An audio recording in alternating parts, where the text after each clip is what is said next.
Ashiko-Gila, on va commencer. Alors, je ne sais pas si toutes les personnes qui veulent des casques pour la traduction, si vous les avez récupérés. Voilà. Beraz, Ashiko-Gila. Egunon deneri, ze laborantza eta elikadura nahi dugu, ze laborantza, ze elikadura behar dugu. Bai eskualerian, baita ere orokorkiago gure gizartean. Egia da, gizartea bide gurutze batean dela, bai laborantza mundua, aspaldidanik funtsean aldatzen ari dena, laborari gero eta gutiago, konzentratuago, bainan gero eta laborari gehiago ere, hor laborantza familiara bultzatu nahi dutenak ere agertzen dira. Denbora berian, kalitatearen aldetik, izan dira eskandalo zonbait azken denbora hauetan, baina gizartearen aldetik ere, galdea gero eta azkarrago agertzen da, kalitatea nahi dela eta beharrezkoa dela funtsian. Hori, bi puntu horiek juntatzen ari dira, gaur barnatuko dugun, beraz, debate edo main inguru horretan, eta hor, pixka bat ikuspundu orokorra hartuko dugu lehenik Konfederazioan Peizaneko Laurent Pinatelekin, gero eskualerian berian, beraz Panpizentumarrik erakutsiko dauku pixka bat, Elbek bere aldetik ze proposamen ere eginduen sailortan berriki joan den urrian hemen eta sortu berri den egiturari, beraz eskual hirigune elkargoari, eta beraz erakunde horren izenian ere, Michel Etxebest hori izanen dugu, hautetsi bezala eta president orde bezala, beraz eginak diren galde horiek erantzuteko alde batetik, eta bere ikus moldea eta hautetxien ikus moldea ere emaiteko sailortan. Alors, Laurent Pinatel, on va démarrer avec toi. C'est vrai que cette question de la politique agricole, mais aussi la politique de l'alimentation qui se retrouve, et quelle justement politique pour défendre une alimentation de qualité produite par des paysans qui vivent de leur travail et pratiquent une agriculture paysanne.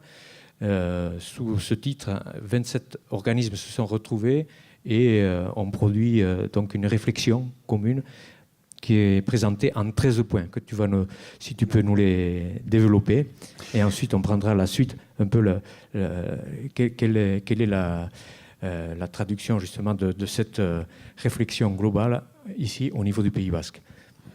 D'accord, donc merci. Bonjour à toutes et à tous. Donc moi je suis Laurent Pinatel, je suis paysan dans le département de la Loire et je suis porte-parole de la Confédération paysanne et je remplace ici Michael Ribaren qui n'a pas pu venir. Tout ça pour dire que je me sens pas hyper légitime quand même à parler d'alimentation au Pays Basque, mais bon. Voilà, simplement rappeler que la Confédération paysanne donc a mené un grand travail sur l'alimentation. Un grand travail sur l'alimentation et de fait, pourquoi on a mené ce travail sur l'alimentation ? On est parti à partir de 2013, donc avec un cycle élection chambre, élection professionnelle, où on sortait d'élection en 2013. On s'est dit c'est peut-être l'occasion, au niveau national, de repartir sur un travail de fond. Et il nous semblait qu'il fallait trouver l'illustration de tout ce qu'on avait, nous, ce qu'on refusait. Donc on est tombé très rapidement sur l'usine des 1000 vaches dans la Somme, où on a lancé une première campagne qui s'appelait « Nos fermes ne sont pas des usines » et où on a développé le pourquoi. Il nous semblait important de démonter, à tous les sens du terme, cette usine des 1000 vaches et ce qui ressemblait. Donc 1 an de campagne sur les 1000 vaches. On a débouché derrière sur une autre année de campagne où on était parti sur un slogan « On ne produit pas l'alimentation dans des fermes comme dans des usines » et qui a débouché après sur donc, le travail de la campagne alimentation qui a été entre autres piloté par Mickaël au niveau national, où il nous semblait quand même important de rappeler que la fonction première des paysans et des paysannes, c'est quand même de produire une alimentation de qualité. Il nous semblait qu'on n'était pas légitime, nous, Confédération paysanne, pour porter à nous seuls ce chantier-là et qu'il fallait qu'on essaye de fédérer autour de ce travail tout un tas d'organisations, Donc il y a eu bien évidemment le réseau des AMAP, il y a eu le MRJC, il y a eu je ne sais plus, il y avait, donc tu l'as dit tout à l'heure, 26 organisations. Et on a fait des réunions décentralisées. Il y a eu tout un tas de départements qui se sont saisis de cette question alimentaire, de revisiter l'agriculture sous l'angle de l'alimentation, de revisiter aussi les politiques agricoles sous l'angle de l'alimentation, réinterroger le modèle agricole. Et on a abouti à des assises de l'alimentation où on a formalisé ces 13 doléances que je vais vous lire pour être sûr de ne pas les abîmer. La première doléance, c'était mettre fin à la dualité des modèles agricoles et alimentaires. C'est-à-dire qu'on voit bien qu'aujourd'hui, il y a des gens qui s'engagent dans des démarches d'agriculture de qualité, plutôt sous des initiatives individuelles ou collectives, mais qui ne sont pas forcément poussées par les politiques publiques. Et à côté de ça, il y a des gens qui sont en direction de ce que les politiques publiques attendent, c'est-à-dire faire de la matière première pas chère pour l'agroalimentaire. Donc il y a une dualité des modèles agricoles et il y a aussi une dualité des modèles alimentaires, puisqu'on voit qu'aujourd'hui, il y a des gens qui ont les moyens de s'alimenter, qui ont accès à une alimentation de qualité, parce qu'ils ont les moyens financiers, et d'autres qui ont un peu moins accès à cette alimentation et qui achètent plutôt une alimentation, on va dire, standard, low cost. Et ce qui avait fait dire à certains dans cette campagne, et qui a été repris pour ceux qui étaient à la fête de la vache nantaise par Carlo Petrini de Slow Food, là, en gros, on est aujourd'hui sur une agriculture de riches qui alimente des pauvres, c'est-à-dire de riches au sens de captation des aides de la PAC, qui alimentent des pauvres, et une agriculture de pauvres, c'est-à-dire de petits paysans qui vont alimenter des riches. Donc ça, nous, on s'inscrit clairement en rupture par rapport à ça. L'agriculture et l'alimentation, c'est pas les deux vitesses, donc il faut vraiment repenser les systèmes agricoles et alimentaires. La deuxième doléance, c'est avancer vers la souveraineté alimentaire afin d'articuler les politiques agricoles et les politiques alimentaires pour assurer une alimentation de qualité accessible à tous et à toutes. Donc il y a une grosse reprise de la première doléance là-dessus, c'est la continuité. Et vraiment, la souveraineté alimentaire, c'est le droit des peuples de choisir leur alimentation et de se nourrir eux-mêmes. Donc c'est quelque chose d'essentiel qui est porté par la Via Campesina, le mouvement mondial des paysans auquel adhère la Confédération paysanne. Et ça débouche aussi sur des politiques de relocalisation. Troisième doléance, combattre les principes du libre-échange, notamment sur les produits agricoles et alimentaires, afin de mettre un terme au dumping écologique et social à l'œuvre. Il me semble que le titre se suffit presque à lui-même, mais en gros, c'est si on continue les échanges mondiaux autour de la question agricole, on sait très bien que c'est toujours les moins-disants au niveau social qui arriveront à prendre les marchés. Enfin, vous n'êtes pas très loin de la frontière espagnole. Sur le cas des fruits et légumes, c'est typique, puisqu'il y a des gens qui sont exploités comme des esclaves en Espagne, dans certains secteurs, et qui permettent d'avoir une alimentation pas chère qui arrive sur le reste de l'Europe. L'autre doléance, maîtriser et répartir les volumes de production pour réguler les marchés agricoles et alimentaires. Donc maîtrise des productions. Si le marché il peut absorber 100 litres de lait, il ne faut pas en produire 110. Il faut vraiment capter les marchés et les satisfaire. Maîtrise et répartition. Ensuite, mettre en œuvre des contrats de transition vers une agriculture paysanne, une alimentation de qualité et une relocalisation de la production et de la distribution. C'est ce qui avait été dit hier dans cette même salle sur le débat sur la PAC. Aujourd'hui, il y a des paysans qui sont dans un système. Comment on fait pour les emmener vers un autre système ? Donc c'est la notion de transition pour évoluer vers des pratiques, ce que nous, les uns ou les autres, on a pu faire sur nos fermes, et qu'on aimerait que plein d'autres paysannes, paysans puissent faire pareil. Donc comment on arrive à mettre des contrats d'objectifs, on va dire. Et après, la relocalisation des productions, vous avez beaucoup travaillé, je pense que tu y viendras plus que moi, vous y viendrez plus que moi, sur comment, à l'échelle d'un territoire, et c'est une réflexion aussi qui est menée, nous, sur notre département, je vois les gens de la Loire qui sont arrivés, où il y a une grosse réflexion autour de Saint-Étienne par rapport à ça, comment on arrive, à l'échelle d'un territoire, d'organiser les productions et leur distribution. Nouvelle doléance, faciliter l'accès au foncier et l'installation pour les porteurs de projets agricoles tournés vers la production d'alimentation de qualité. Ça, c'est un axe important. On voit bien qu'aujourd'hui, il est beaucoup plus facile pour quelqu'un qui a une ferme importante Alors chez vous, c'est un peu déconnant par rapport à ça. Enfin, vous n'êtes pas dans les normes classiques. Vous êtes plutôt sur de la petite ferme. Mais par exemple, chez nous, quelqu'un qui a 100 hectares, c'est beaucoup plus facile de rechoper 100 hectares de plus que quelqu'un qui n'a rien, d'avoir 3 hectares pour faire du maraîchage.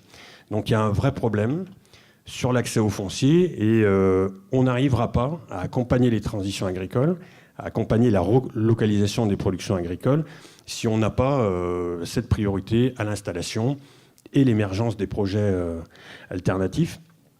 Juste en aparté, il y a le fonds de formation agricole, le VIVEA, qui a décidé très récemment là, de ne plus attribuer de crédit formation à tous les gens qui vont s'inscrire dans des projets d'agriculture alternatifs. Et ça, c'est un vrai problème de voir qu'en fait, le modèle dominant, il est en train de couper à la base l'émergence d'un nouveau modèle agricole. Donc là, il y a pas mal d'actions qui se sont produites et on est encore dessus. 7e doléance, améliorer le bien-être animal, organiser la transition alimentaire vers des régimes moins carnés. En gros, mangeons mieux. Alors, on a parlé un peu l'autre jour où on s'est trouvé 2h30 coincés dans un couloir à Pau, puisqu'on était témoins tous les deux au procès des canards. Je pense que tu viendras plus facilement sur le bien-être animal et l'extrémisme végan qui fait fermer des abattoirs, alors qu'il faudrait simplement accompagner les paysans et les paysannes vers des pratiques qui respectent les animaux. Majoritairement, les animaux sont bien respectés, mais il faut quand même avoir ce souci-là. Par exemple, est-ce que c'est cohérent dans un département comme le mien, la Loire, où il y a une tradition de faire du broutard charolais, de les mettre dans des camions et puis de les envoyer en Turquie se faire engraisser? Est-ce que c'est acceptable en termes de bien-être animal? Nous, il nous semble que non, donc il faut accompagner ces transitions-là aussi. Et puis après, la production de viande, et je le dis d'autant plus facilement que nous, sur notre ferme, avec ma sœur, on produit de la viande. On sait aujourd'hui que les régimes carnés, on mange trop de viande. Il ne faut pas arrêter l'élevage pour autant, mais il faut peut-être accompagner les mutations de l'élevage vers moins de production en volume et plus de production en qualité. Et ça interroge carrément le modèle, notamment charolais, où on est parti historiquement sur des vaches très lourdes avec une production forte et où la qualité n'est pas forcément là quand on va sur des systèmes d'engraissement très intensifs. Donc là aussi, il y a quelque chose à faire. 8e, développer la structuration logistique pour les circuits alimentaires locaux. Restauration collective, publique et privée de qualité. Une aide alimentaire de qualité sont les leviers de transition. Ça veut dire qu'effectivement, si on accompagne les paysans et les paysannes pour changer de modèle agricole, il va falloir aussi permettre l'accès de ces gens-là à des marchés locaux. C'est la politique de l'offre et de la demande. Nous, on est plutôt à se dire qu'une politique de la demande serait pertinente. Et la demande, elle peut être créée de façon très forte par les collectivités locales. Mais il faudra aussi, pour ça, accompagner les gens pour pouvoir acheter, accompagner les collectivités locales dans le surcoût, s'il est avéré des produits locaux, pour les mettre dans leur cantine. Il y a une vraie politique globale à repenser. 9e doléance, ouvrir aux organisations citoyennes les lieux de décision sur les politiques agricoles et alimentaires. Ça nous semble fondamental. Il faut arrêter de laisser gérer l'agriculture par les agriculteurs, parce qu'on n'est pas simplement là pour satisfaire les 2 ou 3% de paysans et de paysannes qu'on a encore. On produit l'alimentation pour tout le monde, et 100% des gens sont concernés par l'aspect alimentaire de notre métier. Donc il n'y a pas de raison qu'on privatise, enfin, nous un peu moins que les gars de la FNSEA, mais il n'y a pas de raison qu'on privatise cet aspect-là des choses. Et il faudrait ouvrir les chambres d'agriculture aux citoyens. Il faudrait ouvrir les consultations aux citoyens, ce qu'a fait quand même un peu Emmanuel Macron sur les états généraux de l'agriculture. Après, bon, là, il a ouvert à tout le monde et puis il n'a rien fait derrière, donc c'est pas trop pertinent. Donc les problèmes de gouvernance. Ensuite, 10e, mettre en place des politiques d'éducation à l'alimentation et à l'agriculture pour limiter l'impact de la publicité sur la consommation. Donc là, je vous peux faire le topo, c'est ce que vous faites en bas là, depuis hier matin avec notamment hier, 1500 élèves qui sont passés sur la ferme en dessous. Voilà, c'est comment on recrée du lien, comment on réapprend aux gens, puisque le fossé ville-campagne il se creuse du fait que dans nos familles, on est de moins en moins de paysans, donc dans les familles, il y a de moins en moins de paysans, donc le lien se perd et il faut réapprendre, il faut rééduquer les gens à l'agriculture, expliquer aussi, être très très transparent, très ouvert sur nos fermes, Parce qu'à partir du moment où on commence à se dire il ne faut pas que je montre la façon dont je produis, c'est qu'il y a déjà un problème et qu'il doit y avoir des warnings qui s'allument. Améliorer l'information à la destination des consommateurs. C'est pour beaucoup l'étiquetage, parce que si on ne dit pas aux gens ce qu'il y a dans les produits, c'est pareil, c'est qu'il y a un souci de transparence, c'est pas bon. Assurer un droit au revenu aux paysans. Si on n'a pas de revenus, ça ne peut pas durer le truc, quoi. Si on n'a pas de revenus, on ne peut pas se dire on va changer de système, on va aller vers d'autres choses. Il faut vraiment que dans la répartition de la valeur ajoutée créée par notre travail, la part du paysan elle soit forte. C'est ce que Emmanuel Macron a décidé de faire, et puis après il a dû changer d'avis puisqu'en fait il ne l'a pas fait. Donc c'est pas pour ça qu'on va lâcher, mais il faut l'avoir dans un coin de la tête. Et enfin, dernière doléance, transformer les moyens permettant à tous d'avoir accès à une alimentation de qualité. Alors, ça peut être les moyens d'accessibilité. Il y a des gens qui, dans leur commune, dans leur secteur, n'ont pas forcément d'AMAP, n'ont pas forcément de magasins de producteurs, n'ont pas forcément l'accès physique et géographique à une alimentation de qualité. Donc, il faut travailler là-dessus. Il faut faire essaimer les endroits où on peut consommer une agriculture, une alimentation de qualité.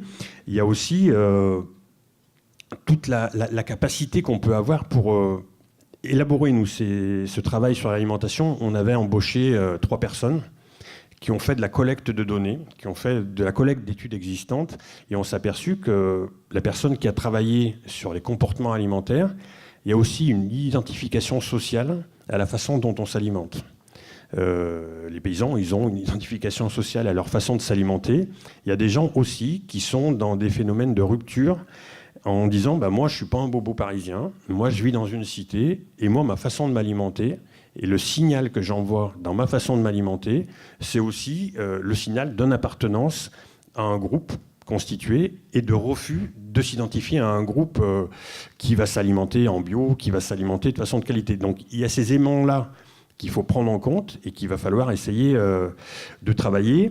Donc voilà les doléances. Et puis quand même, en ligne de fond, ne pas oublier qu'en fait, on était il y a quelques années avec 30% de la part du budget des ménages qui était consacré à l'alimentation. Qu'aujourd'hui, suivant si on compte la restauration hors domicile ou pas, on est plutôt sur entre 12 et 15%, donc ça fait quand même beaucoup. Et l'idée qu'on avance souvent, c'est de dire oui, on a tous des smartphones, on a tous des écrans plats, et l'argent qu'on met là, on ne le met pas dans l'alimentation. De façon beaucoup plus réaliste, beaucoup plus complète, les études qu'on avait menées montrent qu'en fait, c'est l'explosion de la part du logement dans le budget des ménages qui contraint le budget alimentaire. Aujourd'hui, il y a des gens qui sont obligés de choisir entre se loger et se nourrir correctement. Le choix, souvent, il est vite fait, parce que le loyer, il tombe, et du coup, la variable d'ajustement, c'est l'alimentation de qualité. Et ça, c'est pas acceptable. Et quelque part, ça ramène au choix politique, parce que nous, on est quand même vachement basé sur les choix politiques et non pas sur le fait que si vous faisiez gaffe à votre loyer, vous pourriez vous payer une alimentation de qualité.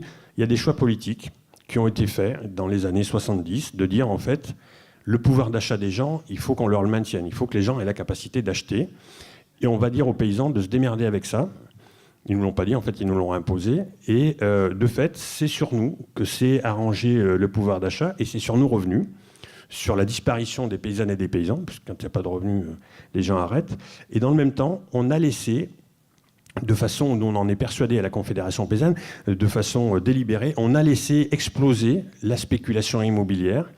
Et du coup, on a fait disparaître des paysans qui étaient des gens qui créaient de l'emploi, une vitalité des territoires, et on a laissé se développer les gens qui empilaient les appartements ou les maisons. Donc, quelque part, on a choisi d'accompagner un système capitalistique au détriment d'un système plutôt social et sociétal. Donc ça, c'est quelque chose qu'il va falloir aussi réinterroger, ce qui veut dire qu'on n'est plus simplement sur le choix individuel d'alimentation et de consommation, mais on est vraiment sur des choix de société. Comment on réorganise la société autour de la question alimentaire, j'ai déjà dit hier après-midi, qui est la plus fondamentale de tous les temps. Enfin, si on arrête de manger, on meurt tout de suite, tout de suite ou un peu plus lentement. Au-delà, la structuration de l'alimentation autour des paysans et des paysannes qui produisent cette alimentation, ça existe depuis la nuit des temps. Et si on bouscule ces équilibres-là, on va bousculer l'ensemble de l'organisation sociétale. Et de fait, nous, il nous semble que réapprendre à composer, à construire ensemble des politiques de vivre ensemble, des politiques de tolérance, ça passera avant tout par l'appropriation de la question alimentaire et de la question agricole. Voilà. Mil esker. Ordeon, amairu puntu nagusi horietaik gira urrun izanen, hemen eskualerian ere diren eta kezkak arrangurak eta plazaratzen diren eta puntuetaik. Jan behar da eskualerian, laborantza oraino osagarri aski honean dela, hori egiten aldugu, 4.500 bat etxalde baitira, gaur egun ipar eskualerian, nun 300.000 jende bizi diren, eta hor ikusi behar da ala ere, kalitatezko urratsak beteak izan direla azken urte hauetan, bai ezaugarriak, sormarkak hor ditugu, idoki desmartxea ere, kalitatezko janaria proposatzeko, erriko ogia, erriko aragia, estigar, laborantza biologikoak ere gero eta indar gehiago du, eta ala ere badira puntu ahulak. Hala, lugaren espekulazioa hor da. Presioniak ere laborarien inguruan, laborantzako lugaren galtzea magurtez 13.000 hektara galduak izan baitira, eta produkzio gehiago, merkeago egitea ere galdegina baita, galdegiten du gizarteak. Irabazi apalak ondorioz laborarientzat, eta arrangura bat ere azpimarratua izan den azken demora hauetan, etxalden segida. Hor hainitzen zat, ez baita, segurtatua oraino. Herritarren naikeria ere hor da, denbora berian, kalitatezko eta rubileko elikadura beharrezkoa eta galdegina dela. Ordeon, pundu horiek goguan ukanez, ehelbek ere hemen eskualerian berian zer politika behar ditaiken laborantzaren zat eta kalitatezko elikadura ukeiteko, proposamena publikatu edo plazaratu ditu ere joan den urrian eta presentatu, hemengo hautetxieri. Labur bilduz, Pampik, zoin diren pundu horiek, zeren inguruan diren, zertarako, zergatik pundu horiek, zehazten aldituzu? Bai, egunon deneri. Piskat, Josok aipatutuen gauza horitan, elementu batzu gehiago emaiteko, 4.500 etxalde, dremendena behar gutia jusot orain, baina hala ere hainiz dira, 3.000 biztanle den ere muntan. 30 hektara guti aski etxaldeka, hori ere etxalde Estado frantsesari begiratzen bada biziki tipia da, 30 hektara, aktiboetan bat kakotx hiru dira, etxaldeka. Kasik etxalden erdiek bez 20 hektaraz peti dira ere, zinez txipia bat dira, 30 zen bana bestekoa. Azkuntzak egiten du eunaindako 85, hori ere zinez ezaugarri berezia hemen. Etxalde gehienak kalitatezko desmarketan dira, hori ere zifre biziki hona da. Lau eremu tipi untan, badira lau sormarka, iruleikoa ardoa, eskualtxerria, bipera eta anazten dut bat, eta biztandena, handiena oso irrati ardigazna. Eta behaz, horrek, jadanik zegin behar den erraiten galditen dolarik Josok, hor da, orain arte egin dugun bezala, segitu hildo hortarik kalitatezko desmarxen autu hori eginda aspaldian hemen, etxalde tipia zirelakoan, baginakien guk, gure eremu, gure ahultasunak indar bilakatzen altzirela, etxalde tipi horien ezaugarri kinta, gehiago itzuli behar zela kalitateari buruz, balio erauntxia eta nahi bazen zinez hemen atxiki. Ez du balio pentsatziare hemen egitea beden laborari kopurua txiki nahi badugu agroalimentarioaren zerbitzuko izaitia eta kantitatea egin nahi izaitia, baina hala ere irrisko hori bada, gero berriz aipatuko dut. Sekidezagun aipatua izan demezela, idoki hor da, badu araudi zorrotza badira, zorrotasun hori behar da kontsumitzaileari eta konfiantza emaiteko. Alde amapak ere, aipatu behar dira, ekonomia berlokalizatzea nahi du ere, eta elikadura buru jabetza, aipatzen delarik, souverainete alimentaire, da zinez, hemen berian, xantza animalia badugu, guk alde batetik hemen kontsumitzaile eremu zabala bada Lapurdi aldean, eta barnek aldean gehiago laborantza mundua, eta laborantza mundu hortan ere badugu gure berezitasuna da leku zelaietan eta zereal hainitz egiten dela, eta aldiz mendialdean hazkuntza azkar dela. Beraz, barnek aldean bada zinez berlokalizatzen delaik ere nahi da mendialdean falta diren zerealak eta zelaien egiten aldirela, eta bez hori indar handi bada, eta gero guk ekoizten ditugun gauzak hemen saltzia, eta zinez kontziente izan behar dugu denek,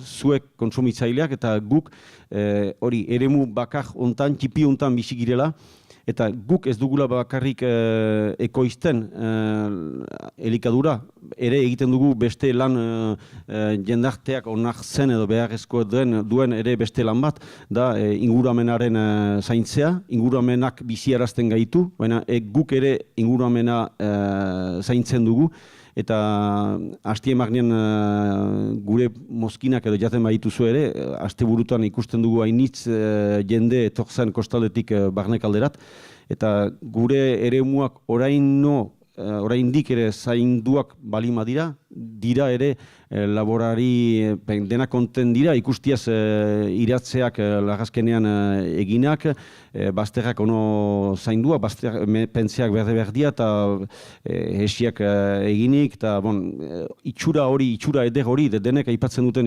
barnek aldearen itxura eder hori, zor dugu ere, hainbat gizon eta emazte laborariek lanari esker. Eta behaz, badugu zueri azkurria elikadura fornitzea, baina ere, hori, beste lan hori ere, inguramenaren zaintzia.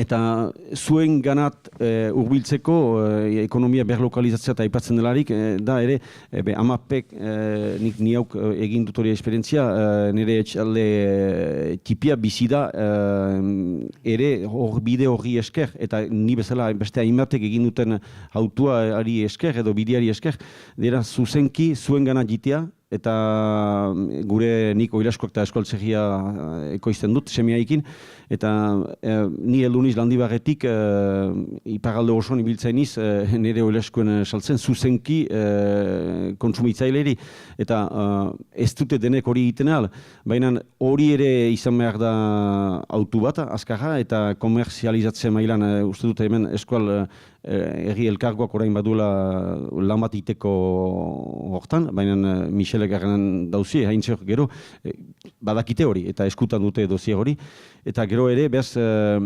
delako sail guzietan, ez dute denek meren esnia gaznatzen ehal eta baionatek hartzen ehal saltzeko, baina beden behar dugu sormarka bada, eta sormarka hortan badira araudi batzu, eta horiekin serioski, zorrozki izanez, badugu ikusten alda, etorkizun bat badula gure eskualdeak, baina pundu on batzu eman eta behar da ere, eta hor sindikalista bezala mintzatzen iz, bada ala ere lanjera, ez da dena eder iparaldean, ipar eskolegian, Oita bost, etxalden laurden bat galdu da hamar urtez, hori ikaragarria da, 1.300 hektara urtean galtzen dira, etxalde laborantzaka lurretan.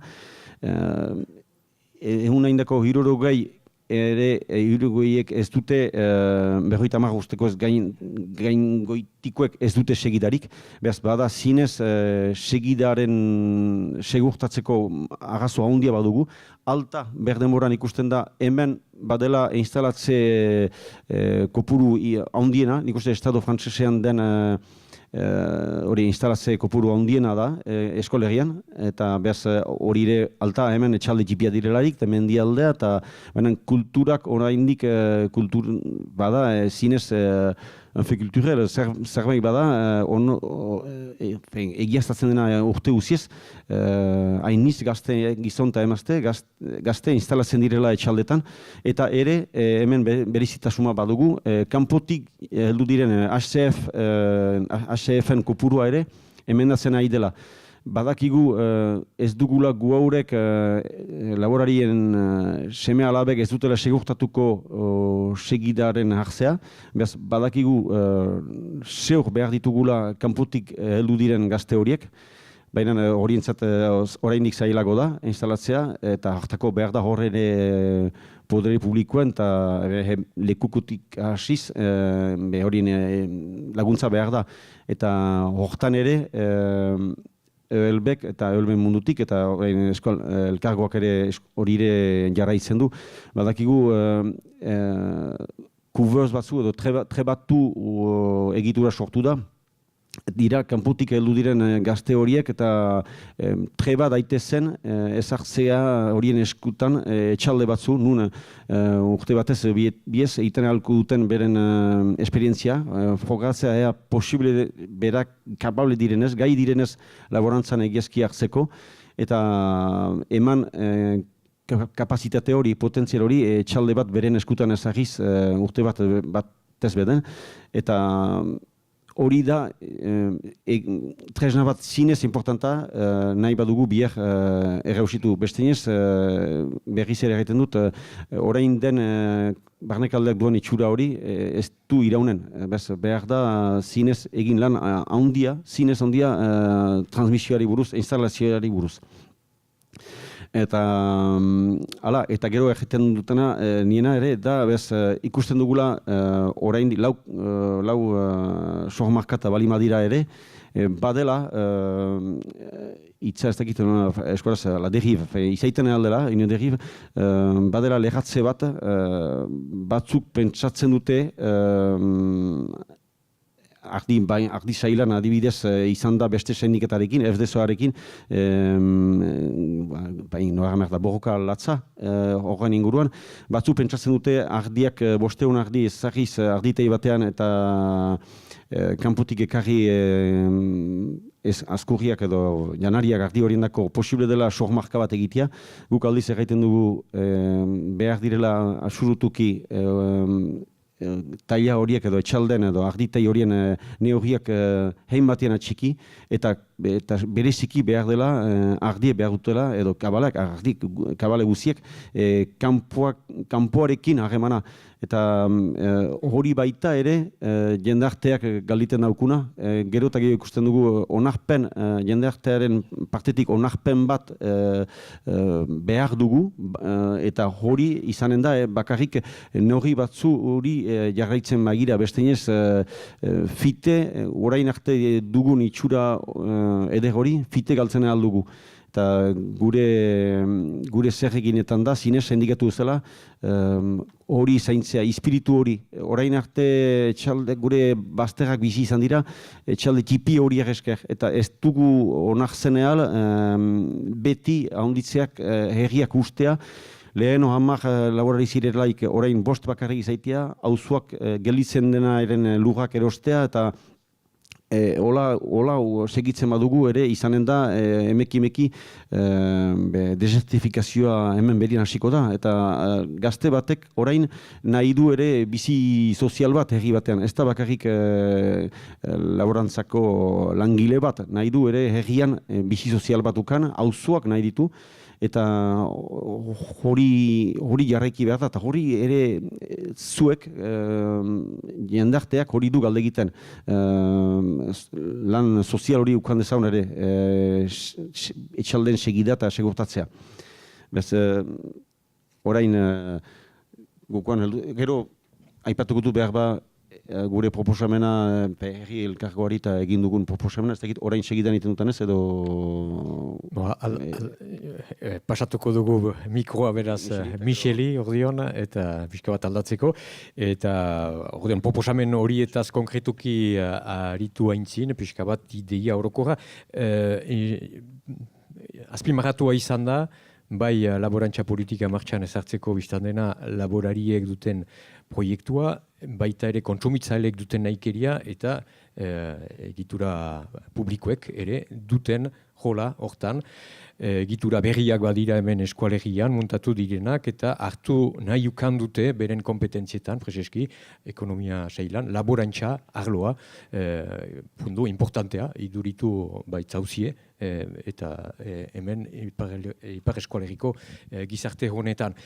Ordeon, zuek zer ideiarekin prezeski hartu duzue kompetentzia hori, zer egin nahi duzie aipatzen dugun gai hortan egan nahi du laborantza eta elikadura politika baten, kalitatezko elikadura politika baten plantan ezartzeko, zer egin nahi duze eta zer egiten ahal duzie.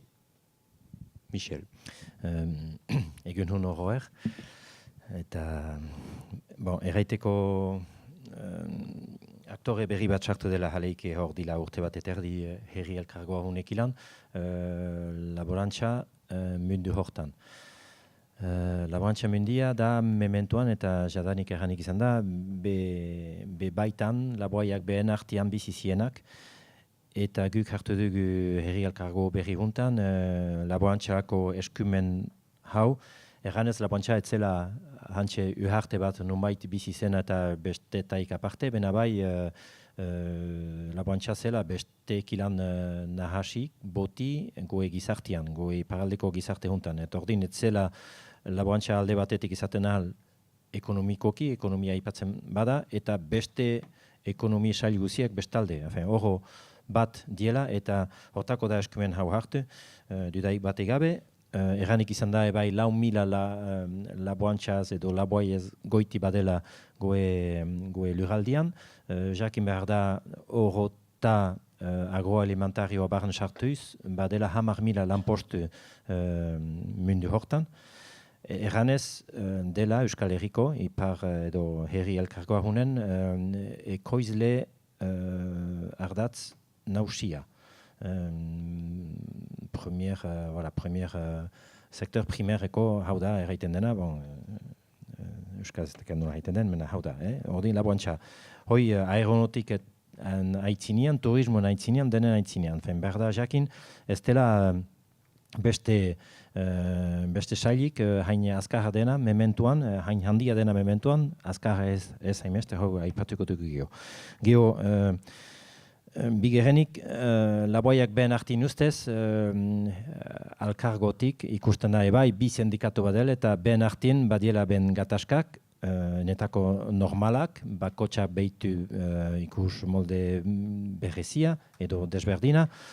Hau normal da, bena usten bada laboantza kudeatzea bi sindikatu horiek, azkenian ez da ikusten ze herri politika baden eta laboantzalako ikusten bada laboantza gue elikaduraen ekoizle dela, ez dela deus ikusten eta guk ez dakigu kanpotik, laboantzaren kanpotik ze agitzen den, ze pasatzen den, eta ezin da eskia hartu eta erran lurraldiak, gizartiak zen ahidin.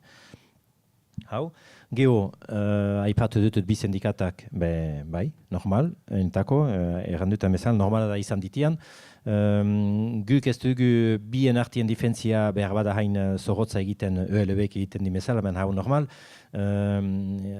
Guk erraiten dugu, nunti nahi den, gizartiak nahi du elikadura huna, biologikoa, ahalbezain merkea, posible balin bada, eta behar bada ebai lekukoa, tokikoa. Hoi dia lau parametroak, nik guk diogu, jaleike, laboai badela bide hortan dienak bi alderdietan, behar bada denako ber bidian diela, nik nahi godut hala egan, hor ber bidian diela, beste sumait behar bada bide burutik hulian, urbil, eta beste sumait, ono bidian, bidea hasik, bena, ez ono heltuik hulianike. Hoi da, entako bien arteko defentzia behar bada, jakinez bietan, bi sindikatetan badela jaleike jente biologikoan aidena, behar bada alde batetan habo bestian bena jaleike guk sustatu behar dugu bi bide hoik eta bide hoi sustatu behar dugu eta edo zuin sindikatotik horadien laboiak laguntu behar dela erranduten lau parametro hoien lortzea. Odin parametro hoietan sartzen magia,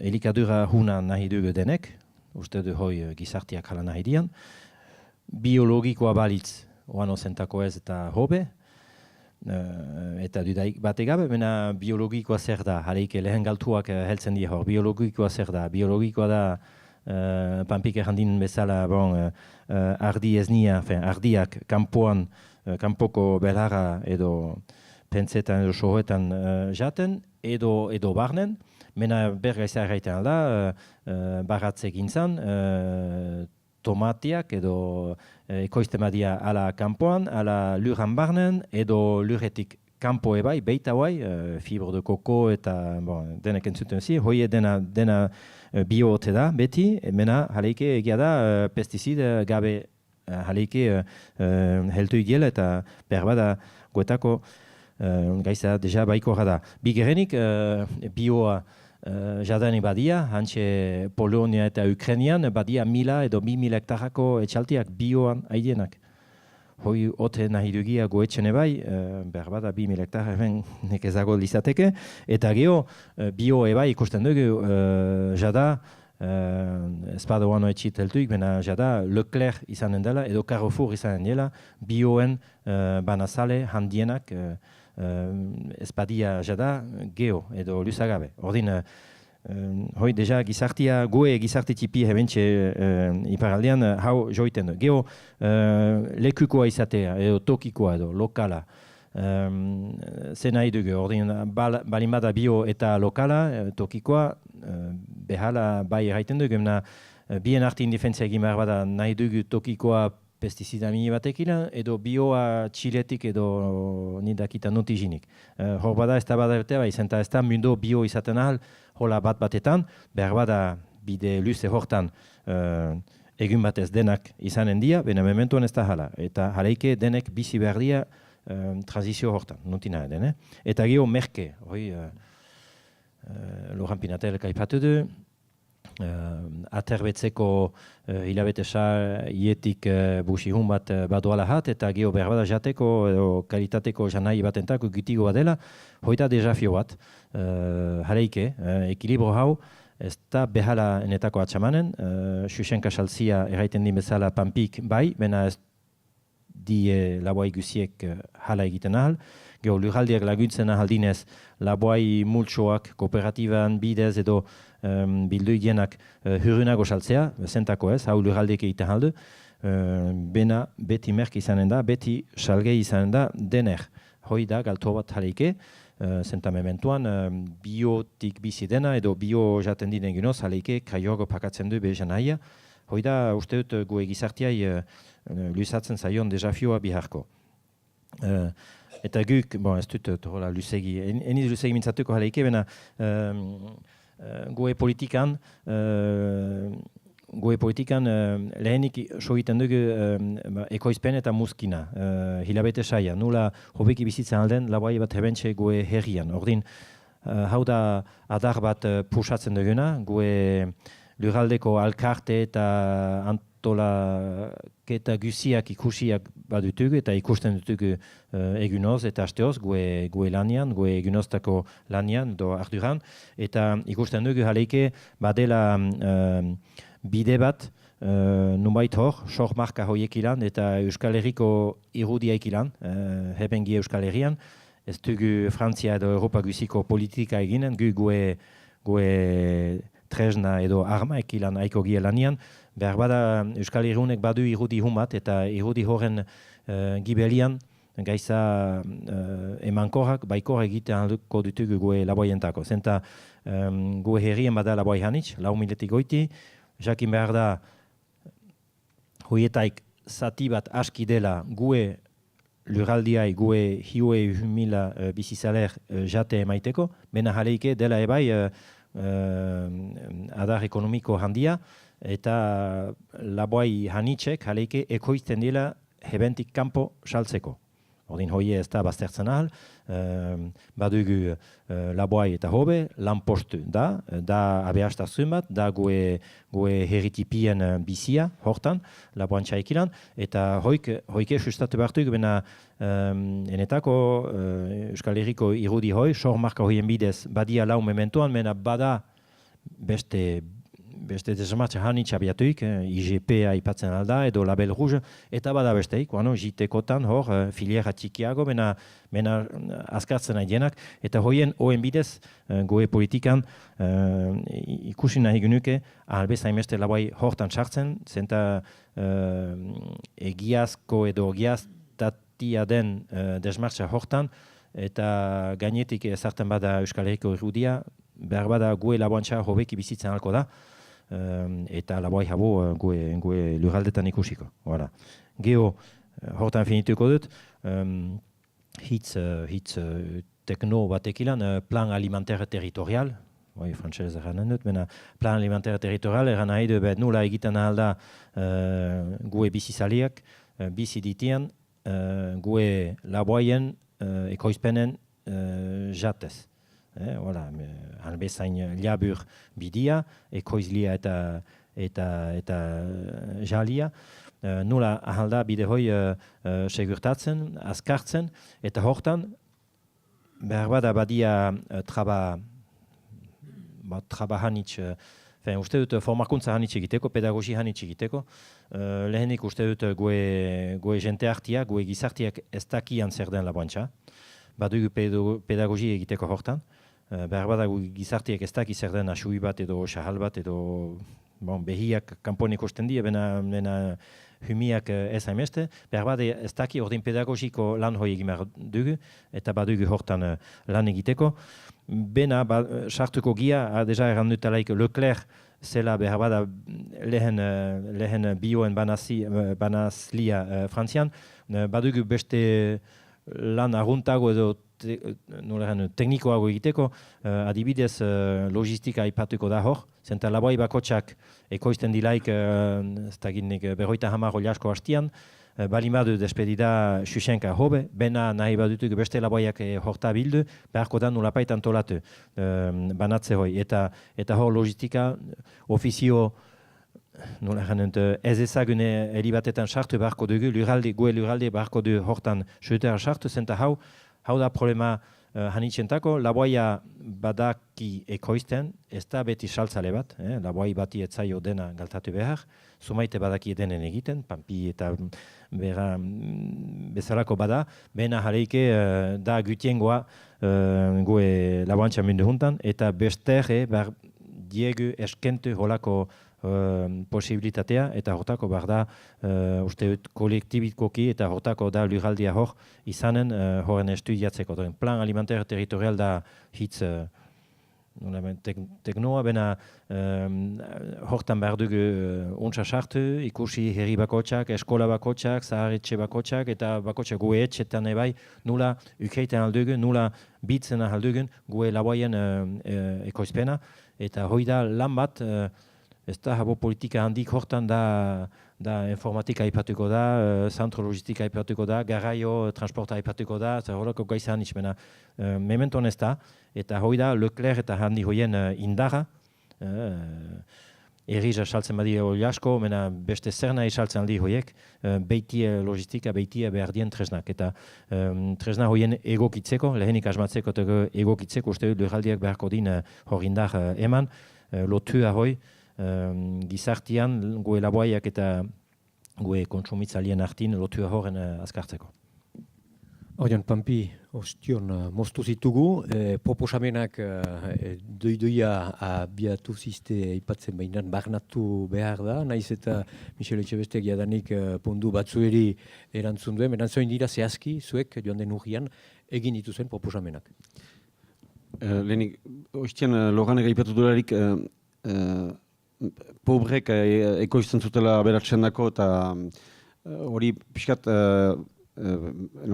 elementuak gehiok hartzeko, hola da, baina eman zon, jautxea dela nik azken xifriak egin ditut, eunaindako 13 jautsia zela, bez, delako elikatzeko jendek sartzen duten 13, busetan, hilabetean elikatzeko.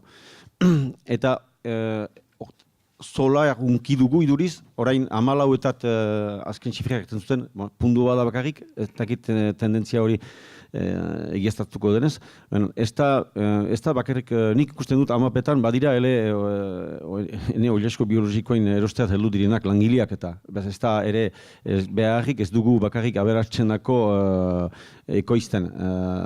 Baina hori ere bada, baina ez hemen zeurik ikusten du nik nire oileskoak saltzen dutalarik, bazela langile andana badela nire bezeruetan, kakotxen artean.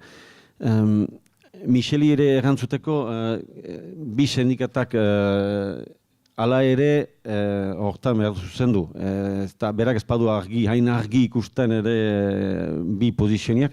Irudi bat emaiteko, parte batean egin baitu ala ere, hemen alde batean ÖLB da eta beste aldean FDSA, eta egia da, laborari multzoa handiena, erdian direla eta berdin badirela FDS-an buru beltzekin eta mendian ari diren etxalde txipiak.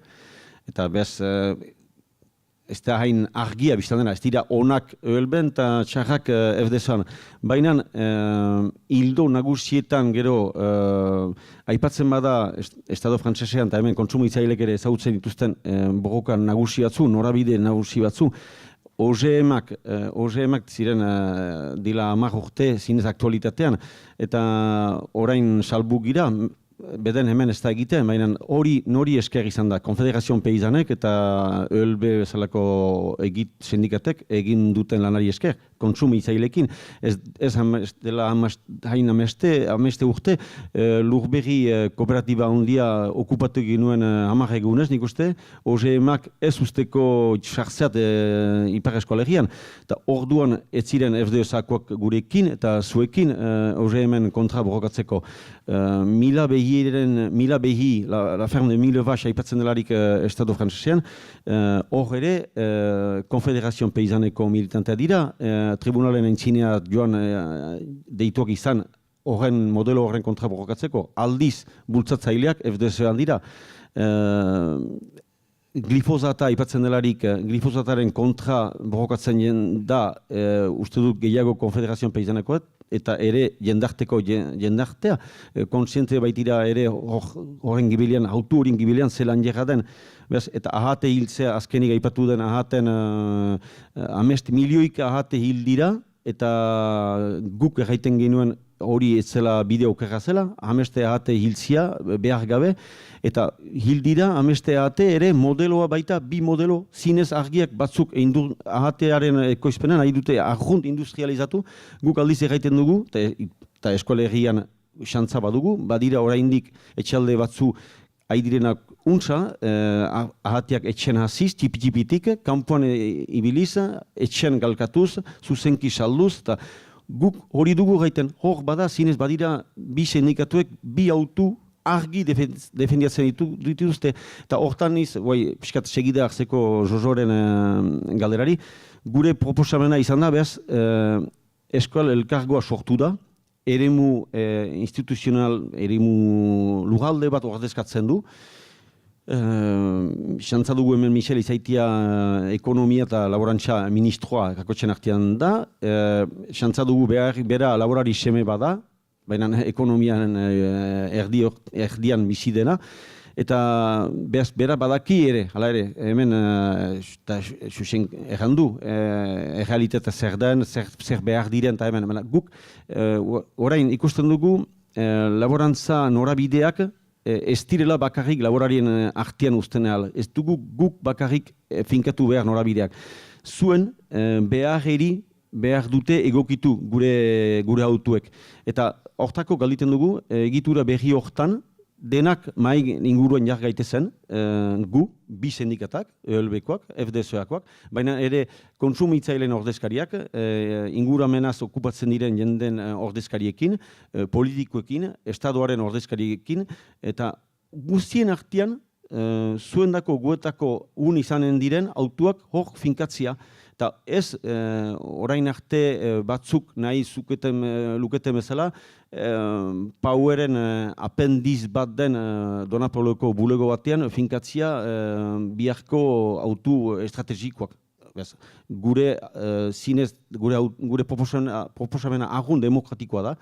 Gure aferetaz gu hau okupatzia, erabakitzea, norabidea finkatzia, mai baten inguruan. Hori proposatua izan da Eskola Elkargoari. Atzo intzun dut Etxegarai lehendakariak erraiten gure proposamenaren bozeramaile edo bozeramaile izan zela Parisen Macronen ordezkari batzuekin. Hobe, ez da horrekin fini, hasten da, beden gestu keinu importantea da, Jean-René Etxegarrairen partetik, erraitia beden, ofiz publik, agrikol edo nahi den izena emainentzako, egitura hori, benen publikoa izan behar du, eta laborantzaren gaiak publikoki denen artean eztabaidatzeko gune bat izan behar da. Eta hortan, berriz ere egiten dut, atzoko Etxegarraien hitzak guetako bide honean doatzila.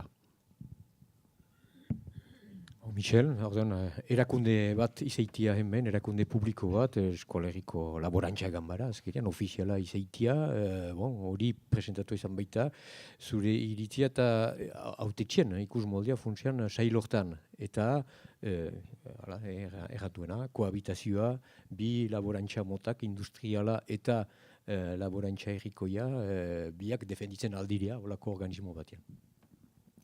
Biak defendatzia. Ez dut uste hola prosatzen problematika, baina hor proposatuik izan dena ELB-ek, herri elkargoa, da holako office public de l'agriculture et de l'alimentation, ez da laboantza baizik hor aipatuko, da egiazki gizartia ekilanko lotua ebai, eta gizartiak hor konsumizalia beleki osua hor izanen du. Ordin hor, bi sindikata genetako berrize, sindikata genetako dia profesionalak, mena da gizartiak eta politikoek zer nahi dien, horta egokitu beharko die batek eta bestek ben mintzaldia. Ordin, sumait behar bada behala errapostu emaiteko gehi balin badia, beste sumait hurinago dia, hoi segur, mena nik hala diot, emeki nunti nahi den, beharko dela jintz, nunti nahi den, hau behitu gizartiak eta konsumizaliek geltatzen. Ordin, ez da hortan eskapik, sumait behar bada aminiat bortxak eginen dia, beste sumait esin hestez, mena nunti nahi den eginen da, hua dut. Geo, haleike, horrek badut ondoamen sumait, edo konsekentzia sumait, alde txar sumait, zenta ikusten dugu eskumen hau, laboantzako eskumen hau hartu nahian geostik, badut gula traba, herri elkargo gisa, eskumen honek ilan. Zentako gizartiak edo gizarten ordezkaiek, ordin politikoek, herri elkargoak, ardura hoi hartzen du. Zenta hortan sudura sartzen du, asolatzen da hortaz. Zentako. Hor badugu galto eta taigabe estadotik, gue aitzinin baita prefeta, ordin prefeta enganik, eta ez da fini, igan aste hartian bildugia kompetentzia baita eskumen baita guai zohosteko, hobeki idazteko azken epie baita abentu hunen undara, urte hunen undara, igan aste hartian errandugu, gue laboantza eskumena giza bat eskibatu nahi gunila eta hala presentatu nahi gunila. Eta eskumen hortan, ekoizpena edo mozkin aipatzen bada ebai laboantzen segida, badugu lan bat hainbat aitzinatuik eginik hortaz eta trebatu aipatuik izan da deja, bena beste tresna ebai asmatzen dutugu. Eta bada hiugarren bat, erraiten dutugun guk, nule janen juntarzun aman komunak, eta hortan bada hurra, eta bada lura. Eta lura aipatzen denean, ordin hor, gobernamentiek ez dugun hartzen bate, gu lurralde gisa, lurraz, Laboantxako lurraz asola gitian. Hoi aste arte gaian aipatu dugu, gisa batez idatzi behar zela, astizkenien prefetaik iran bikura ukaiten eta gue herri alkargoan badia eskumen herroka bat, hanitz. Mena behar bada hoita hamar eskumen edo azpi eskumen hoik aurkeztuik izan dile prefetai, 10 minuten buian, jada Laboantxako lurren arduran zen prefeta. Hortan defendatuik izan da, nahikeria hoi, lurraldiak behar zila horta da solatu, eta nahikeri politika hoi bagunila, prefetak errandu, ez zila hartuko eskumen ofizialetan hartzen bazen, ordin bada beste bide bat, bada gibeleko bortatik igaiteko posibilitatea, eta beharko dugu, inbei badugu Laboantxako lurraz asolatu, politikoki, beharko dugu gibeleko bortatik igan, eta hoi da prefetai arkoestuko duguna, zenta bada bide bat, legiak honartzen behitu, ahaldu herri alkargo batek erraiten holako eskumena hartuko dila prefetai edo prefetan baimena gabe. Ordin ez da, egia erran, egiten aldie gaizak, mena geho bada bihamena, eta bihamenean bizi behar da alkarreki. Eta berriziki problematiko hoi azkarra beita, lobi haniz beita, hortako dut berriz sindikata ipatzen, lobi haniz beita, arrenkua haniz badugu idei horren aitzin azteko, behar bada heltuko gia, hoi dut nik ametsa jaleike, eta hortako indar egiten dugu, mena jakin behar da, bihamena badela beti, ordin eskumena hartzen alda, portatipitik nahi bada, bide sendatik, bena geho bihamenian nunti nahi den, nunbait gobernamenti hori izanen da, edo administrazionik hori izanen da, eta gu beharko dugu bu eman hortan. Ordin, bide hortan gia, espantza dut heltuko gien, eta hoi fitesko jakinen dugu zenta abentu hamabostian izanen behita herriga kargoen urteko azken biltzan nausia, eta hortan dutugu eskumen guziak bozkatuko, eta hoietan barne hoi. Mena, ez da hola eginen, jakin dezazien denek, hau da. Ados, beraz ikusten dugu main gainean direla, hor pundu frango, erantzunak ez dira beti tokiko autetxien esku ere. Hor aipatu dituzu bi pundu, beraz barnatu nahi nituenak, bai alde batetik instalazioa edo transmisioarena eta lugarena. Beste punduak ere aipatu ditugu, baina ea barnatzen alduzunez pixka bat eta instituzioaren ikusmoldea edo autetxien ikusmoldea hortan izan dadin bai transformazio aldetik ze beharrezkoa den prezeski hemen eskualerian izaitia egitura bezala eta salmenten aldetik. Duzu, mahasin handiak eta ari direla eta hariko direla kren hortan, zer atxiki behar da eskuetan?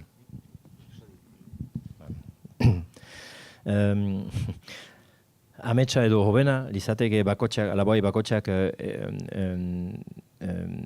ekoiz dezan be eznia, edo be ahatia, eta beak transforma dezan, gazna edo zerbait, eta geho beak sal dezan. Hoi zirkuito liaber horrek ilan, preforsta ez da hor plusbaliek galtzen, dena laboaien esku da.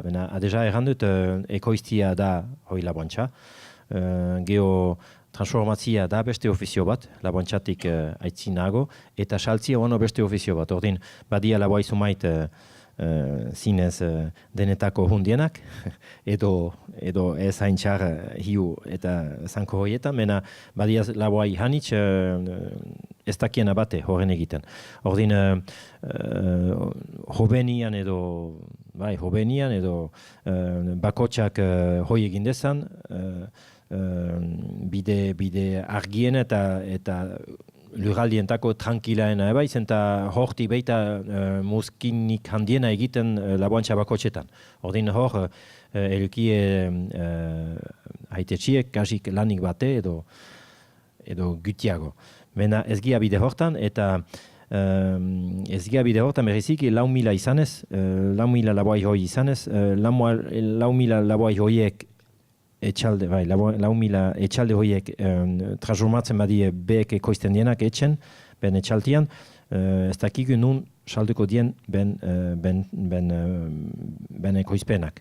Eta hortako da lurraldia hor sartuko laguntzia antolatzen, lan horren, zenta komerzio egiteko behar da antolatu, deja logistika aipatut, bena bada besteik hanitxe, bena behar dugu laguntu laboia plantatzen multsoka, behar bada, ordin kooperatiba hanitz bada, lurraldi hunten da hori xantza handia da, iniziatiba hanitz bada ebai, aizago da iniziatiba baten laguntzia ez eta berpiztia zerbaiten, bena badugu jaleike lan bat hor, berbali edenek hortazin egun batez. Eta delaik bide, erraiten dutalaik, bide hobena, muskinik goena tiatzeko labantxe batetai. Bena hor, lurraldea barko hor sartu, badia bide hanitz, berbada pampi utziko hortan geho, bena nik nahiago nuke aipatu jaleike 4.000 hoik nula denboan 4.000 etxeki. Zenta, mementuan berdazakin 4.000 laboai balin bada, azpi egitura hanitxe badela hori lotuik dena.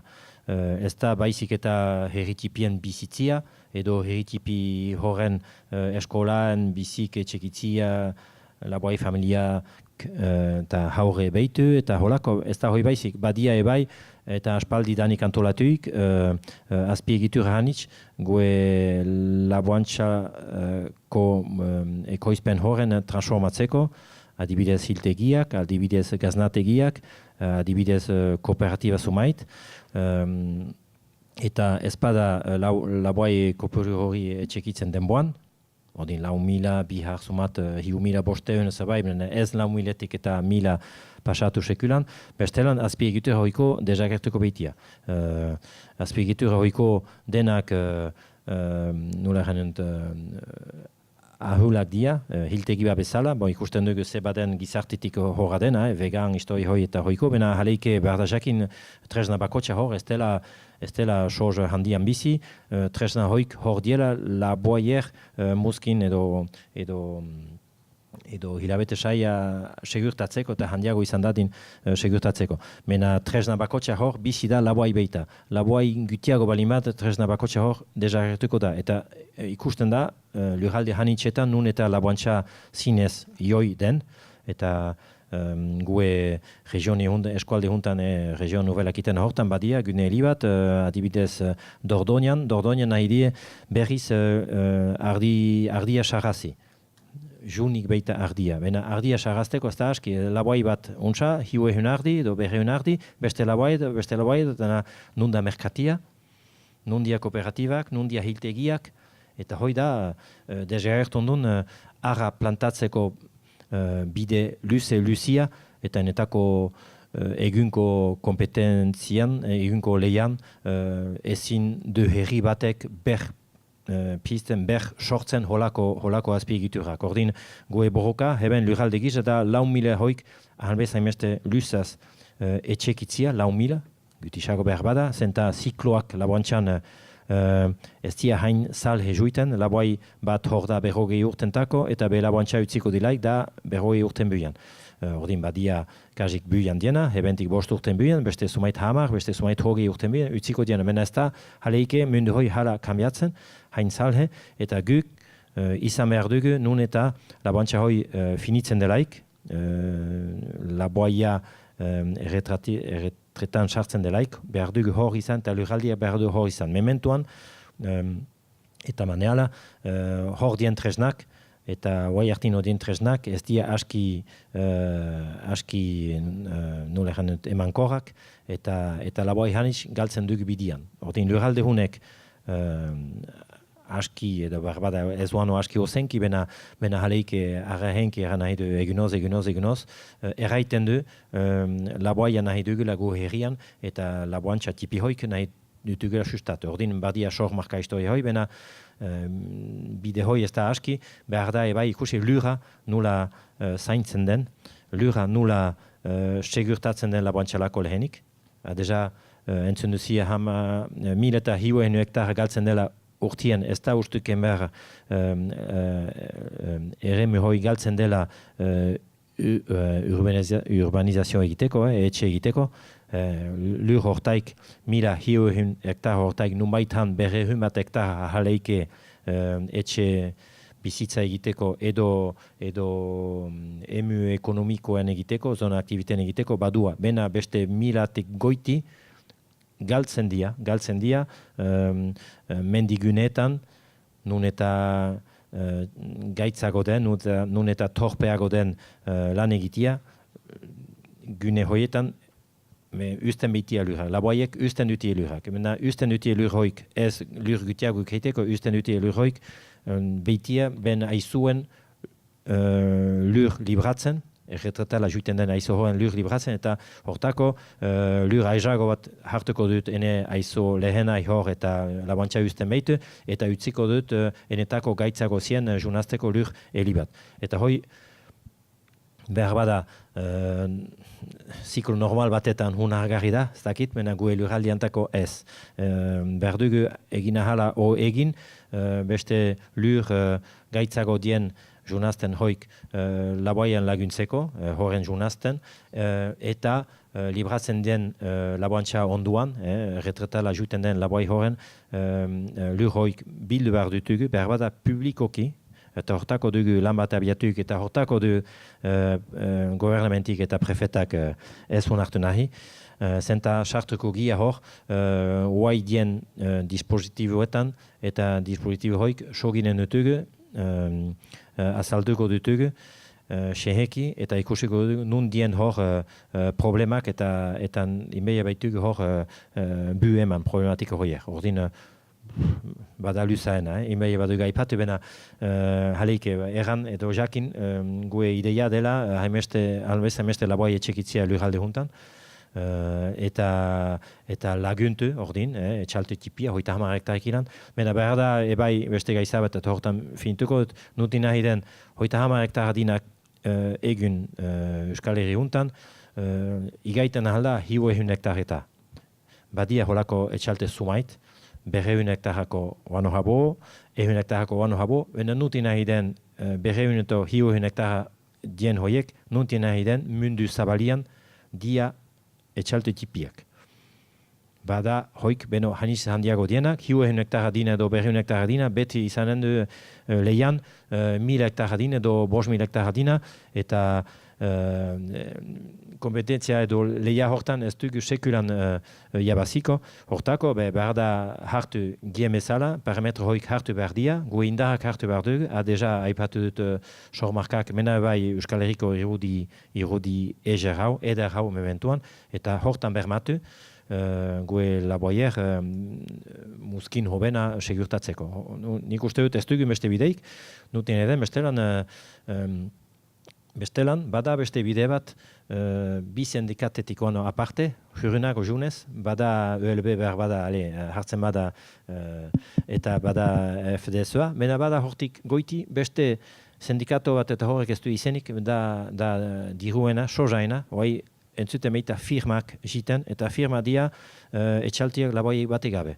Bada lur bat, eta bada geho soja ekilan horra den firma bat izi ezer den, eta hori ez du laboietik deus ikustekoik, mena bada lur bat eta lur horren gainen, ebe eginen du egun batez edo 10 urtez hartua behar bada, mena beste 30 urtez geho lur hoi bildu eta eginen du zentako ez fotovoltaika, eta berriz soja egitia balio bat geho bihar, soja eginen du beste 10 urtez, eta hoi da firma eta hoi da horra den modelua usten bat dugu egitea. Hortako da lurralde hau, CAPB, Aglo Pays Basque, hortan txartzen laboantxalako lur horren zaintzeko, regulazio zerbait tresna zamaiteko, eta behar bada hortako da, ebai gubernamenti ez hainbeste ados gue helbuiak iran. Horten nahi bali maduzu parte hartu, zuek zuen galdeak egin edo zuen iritzia eman. Eta, hala, hitza pasatu behin olen. Ez dakit, zerbait gehitu nahi dukanez Pampi, Laborski, eta zuen galdeak egin, prestatu. Segida eta ere finitzeko. Lehenik, gustatu zai biziki Michelek errandien formula. Main ingururat gu jinen gira sinetxiz, eta aldiz pentsatzen dut besteak direnen dira bortxaka. Importanteana da denak gitia eta demorak erakutsiko du beharko dugula eta beharko dutela ere jin main ingururat. Bortxaz balima da, baina hala izanen da. Eta gero, aipatzen dugula komerzializatze sailan, horrekin fiskat gehitz finitzeko edo, guk xantza badugu hemen, eta hori biziki importanta da komerzializatzeko moldean, hiltegiak haitia, badira hemen 3 hiltegi lurralde honetan, biziki importanta da, ez da iniz zelekutan, holako, eta horretaik hasten da, kabale haragian sailan zeurik, eta Michelek egiten zularik, biztana, laborari guziek ez dutela denek beren ekoizpena etxen erraldatzen ehal eta merkatutan saltzen ehal. Baina laborari bera dena egiten duen laborari horien eta hemen ezagutzen ditugun adibidez kooperatiba handi animale horiek artean badira ere erdi bide batzu oro dira adibidez haragia garaziko hiltegian hil ondoan, behia hil ondoan, suito osalako egitura kuiman edo amankomunean funtzionatzen duen zinez eredu poli bat badela, eta hori orain mugatua da, sobera ez da aski gehiago lekurik, behaz, holako beste batzu behar liteizke, konten eta ezagutzen diren frutier horien modukoak, egitura askorria badugu Siberun askorria bezalako kooperatiba txipi bat, eta untsa marxatzen dena, eta behaz, holakoak dira ez bakarrik edo animaleko egitura batzu, artean ere izaiten aldira, eta hortako xantza badugu Ipar Eskolegian holako egitura badirela, behelaun kooperatiba alduden eskualtxegia ekoizten duena, eta ez, holako egitura dira bultzatu behar, eta zuek ere politika publikoekin egiten alduzu hori. Hemen bada ere sasiardia, diversifikazioa importanta da, sasiardiarekin beste bide bai jogatzen da, itxasun gerezia gelitia zen edo, aipatzen bakarrik urtean aldi bat feira indako aipatzen zen itxasuko gerezian inguruan ere bada lan bat egiten dena, eta behaz hori guziak zinez Pirenaika ere, antziko nuen Pirenaika zalako etxempluare biziki hola, bez baditugu hemen zinez iparaldea da laboratorio bizi bat, iniziatiba handiak badiren dituenak, eta hori da gure aberastasuna, eta hartako da lurralde hau oraindik dinamikoa laborantza mailan. Eta finitzeko edo, piskat, prefeta ez da kontent. Prefeta ez da kontent ikusten ditularik ameste iniziatiba guk gure eskutan hartu nahi dugula gure aferak, lurralde horren geroa, laborantzaren geroa gure eskutan hartzen dugula. Hemen lugaman gira, lugama etzen izanen prefetari behatu baginen. Duela zomaitu urte laborantza gabaran etzen sortukore, edo sortuko zen, hilen zuten, eta etxeatu dira hanbat bidetaik hilarazten. Eta behaz, egun lugama barimada, debate hau posible barimada, zuekin debatea izaitia, zuer erakustea guk ze etorkizuneko laborantza nahi dugun lugalde honen dakota, egitura honi, eta lugama genera laboratorio oraindik interesantagoa da, ez da bakarrik, 3 egunez hemen ez dira bakarrik laborariak, lanean egin direnak, biziki hiritar kontsumitzaileak hor dira gure laguntzeko, eta hortan da bestek ez dute egiten hori, FDSokok ez du egiten hori. Gu badakigu aspaldian, main inguruan, lugaman, denetan, elgarrekin behar dugula izan, eta behaz, hortako zoriontzen dut zinez, orduan hartu ziren autuak, egin ziren autuak, laborantza ganbara sortzia, lugama sortzia, eta hemen izaitia 13. urtea, uste dut, zorionak lugama eta zorion du gure arteko elkar lan hau. Zuen galdeak?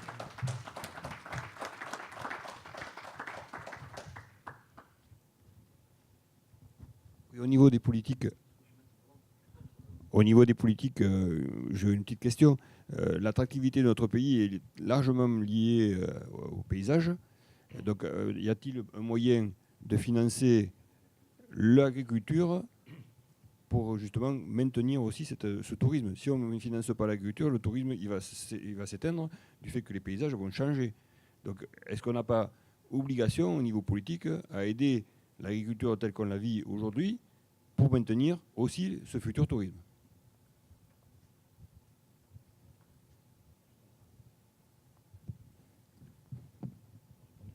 Bon, on va répondre de suite. La politique agricole commune, elle prévoit, elle a ce qu'on appelle les mesures environnementales, donc elle prévoit déjà ça. Mais, et l'agglomération Pays Basque avec la... Ah bah, je réponds en français. Voilà. Et l'agglomération Pays Basque dans ses compétences, dont vous avez compris qu'il fallait un peu jouer des coudes pour pouvoir les écrire et les utiliser. Dans ses compétences, elle n'a pas vocation à aller directement à l'aide à la ferme ou à l'exploitation. Nous, on va descendre au niveau minimal pour nous, qui seront les filières, c'est-à-dire tout ce qui sera regroupement d'agriculteurs, mais pas l'agriculteur lui-même.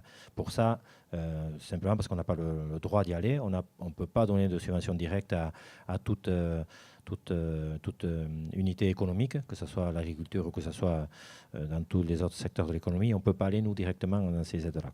C'est soit l'État, soit ensuite l'État. C'est toujours l'État ou la région par délégation qui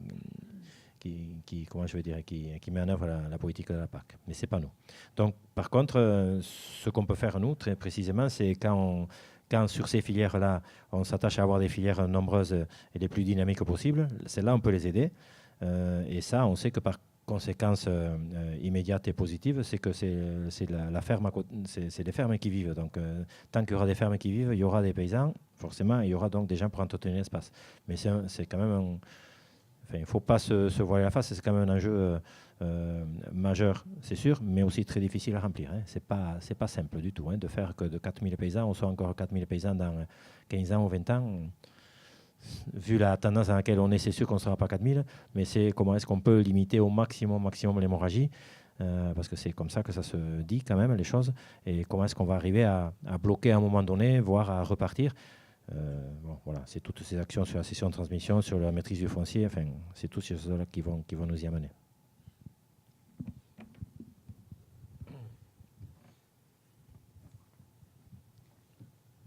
Oui, dans les années 80, en Auvergne, on avait fait un gros effort de développement du tourisme rural dans les villages vraiment éloignés des grands centres. Ceci pour apporter des revenus complémentaires aux paysans et surtout aux paysannes qui, sinon, s'expatriaient vers les villes. Et bon, ce tourisme rural avait été soutenu. Il y avait eu des possibilités de travail en réseau. Et bon, j'étais intervenue à l'occasion de formations en langue avec le Minitel. Enfin bon, c'était... Voilà. Je me demandais si... pour le Pays Basque intérieur, est-ce qu'il y avait des actions de développement du tourisme rural et en réseau notamment pour rapprocher les citadins de nos campagnes profondes?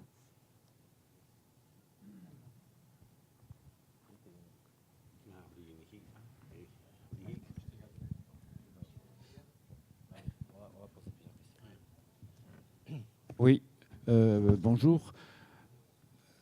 Dans l'agriculture, ce qui a été évoqué, c'est qu'il ne fallait pas trop opposer l'agriculture biologique et l'autre agriculture. Alors, je trouve qu'il y a un manque de transparence très important et qui est bien géré par certaines firmes, etc., pour que nous qui sommes les consommateurs, nous qui devons choisir en connaissance de cause, nous puissions choisir parce qu'il est écrit comment ça a été produit. Donc là, l'effort de la part de l'agriculture biologique est très important, il faut le reconnaître et il faut l'encourager très fortement. Mais par contre, que les autres ne soient pas, je dis les autres, l'agriculture conventionnelle, ne soit pas obligée de mettre un certain nombre d'éléments qui sont vitaux pour chacun d'entre nous, ça, c'est scandaleux, c'est inadmissible et il y a des éléments qui figurent dans la plupart des pays de la communauté européenne et qui ne figurent pas encore en France des éléments dans la composition des produits, et ça c'est inacceptable. Nous, consommateurs, nous avons une action très importante à jouer là-dessus en demandant la transparence la plus totale des produits qui sont vendus de par soit leur fabrication, donc ce que la terre reçoit, et en même temps ce que l'intermédiaire qui va le transformer apporte, et que ces éléments soient portés de façon lisible, claire. Je ne passe pas aux couleurs, puisque là, pour le moment, les couleurs sont aussi rejetées. Ja, bigalde horiek buruz, agroturismoa eta beraz informazio argia. Elikaduraz, nork erantzuten du? Concernant le tourisme, justement, c'est ça. C'est que ça dépend du tourisme aujourd'hui. Et c'est un axe qui est travaillé par l'Office de tourisme Pays Basque, celui-là, l'agrotourisme. Agrotourisme, tourisme rural, il faut bien définir les choses quand même. Parce que ce qu'on peut voir quand on fait du tourisme rural, c'est encore un autre métier, celui-là. Je disais tout à l'heure, la transformation et la commercialisation des produits, c'est des métiers que ne maîtrisent pas absolument tous les paysans. Et quand on fait celui-là, c'est encore un autre axe de travail. Alors nous, on a je vais dire, de côté agriculture pure, donc on a quand même dans notre plan autour du foncier, il y a l'idée de travailler sur ce qu'on appelle les fermes tests.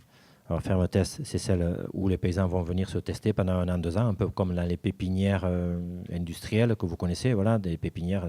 Je pense que toutes les communautés de communes ont leurs pépinières. Donc, les gens, le premier coup de fil, c'était pour acheter des plants d'arbres, mais après, on s'est rendu compte que c'était autre chose. Enfin, ça, c'est des anecdotes vécues. Mais bon, voilà, c'est des pépinières, on va dire, de talent, pépinières de petites activités. Et là, c'est faire la même chose pour l'agriculture. Ça n'existait pas. Et bon, on en a 2 aujourd'hui. Je pense que ce territoire, il en mérite une bonne dizaine. Il faut savoir que 10 pépinières, c'est pas grand-chose. 10 pépinières qui seraient des petites fermes ou une ferme dédiée au test. 10, si le paysan reste 1 an ou 2 ans. Allez, s'il reste 1 an, ça fait 10 paysans qui sortent tous les ans et encore qui auront fait le test. Sur les 10, il y en a combien qui auront un test positif et négatif? Allez, s'il y en a la moitié qui confirme le fait qu'il veut être paysan, en fait, même avec 10 fermes, je vais sortir 5 paysans tous les ans si la formation, si on considère qu'elle dure qu'un an. Et 5 paysans, c'est pas, ça va pas, comme on dit chez nous, arrêter le gave, ça. Hein. C'est pas aujourd'hui, face aux 4000 et puis à la déperdition, 5 par an, c'est pas grand-chose. Donc on a ce type de ferme. 10, bon, ça demande déjà un effort financier, mais on a aussi le type de ferme qu'on appelle pédagogique. Aujourd'hui, dans l'idée, c'est de montrer, j'ai dit tout à l'heure, il faut expliquer qu'est-ce que c'est le fait agricole à l'ensemble de la population. Donc là, dans un appel à projet récent, on est allé accompagner une des premières fermes qui s'est présentée avec un projet pédagogique, c'est-à-dire moi, je ne vais pas axer toute mon activité sur la production, je vais ni sur la transformation d'ailleurs, ce projet-là, il va vers, je vais faire visiter. Donc je fais un outil de visite. Donc je multiplie plutôt les races locales chez moi, les cultures différentes chez moi, et puis je vais faire visiter. Donc il y a un parcours, et dans ce parcours, c'est un investissement, et donc on va aider ça. Ça, je pense qu'aussi, c'est quelque chose dont on pourrait parsemer le territoire pour continuer à faire de la pédagogie.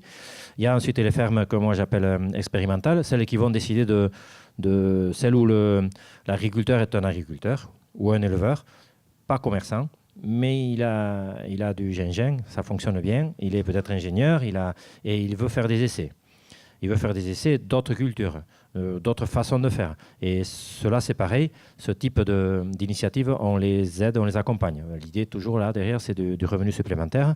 Et on a, comme ça, plusieurs types de fermes qu'on essaie de qualifier et qu'on va quantifier aussi pour pouvoir les mettre sur le territoire. Alors, c'est une transformation, c'est-à-dire qu'une ferme qui va arrêter, qui faisait du lait de brebis, que cette ferme vendait à une grosse coopérative, mais peut-être que cette ferme demain, ça serait une ferme pédagogique. Alors, on ne va pas recycler toutes les fermes qui mettent la clé sous la porte, enfin qui arrivent à la retraite. On ne va pas les recycler toutes là-dedans, mais c'est une grosse partie. Alors, ce n'est pas du tourisme pur et dur, mais c'est quand même dans cet axe de faire connaître et de vulgariser. Ça me fait un peu bizarre de dire ça, mais de vulgariser l'agriculture, alors que pourtant c'est la base de notre alimentation, mais voilà, mais de revulgariser, s'il faut, l'agriculture aux consommateurs, enfin aux citoyens qu'on est tous. Mais quand il n'y en a plus que 3% sur toute la France d'agriculteurs, on ne les voit plus, les agriculteurs. On ne les voit plus dans les conseils municipaux, on ne les voit plus dans toutes les manifestations, on ne les voit pas dans les associations. Enfin, le paysan, il a disparu de la vie civile, pratiquement, puisque avec 3%, c'est plus beaucoup. Ici, en Pays Basque, on considère qu'on a plutôt 6 ou 7% encore, et tant mieux. Quand même, c'est très, très peu. Donc, pour aller expliquer qu'est-ce que c'est, je pense qu'il va falloir que la collectivité s'y mette. Enfin, c'est ce qu'on essaie de faire aujourd'hui, c'est ce qu'on a lancé. Ouais, vite fait sur l'étiquetage. Il y a plusieurs choses. En fait, étiqueter, c'est surtout identifier des modes de production et quelque part dire qu'il y a des modes de production qui sont plus vertueux que d'autres. Donc, il ne faut pas que ce soit un étiquetage stigmatisant pour des gens qui sont coincés dans des systèmes, mais bien quelque chose qui mette en avant la progression des choses.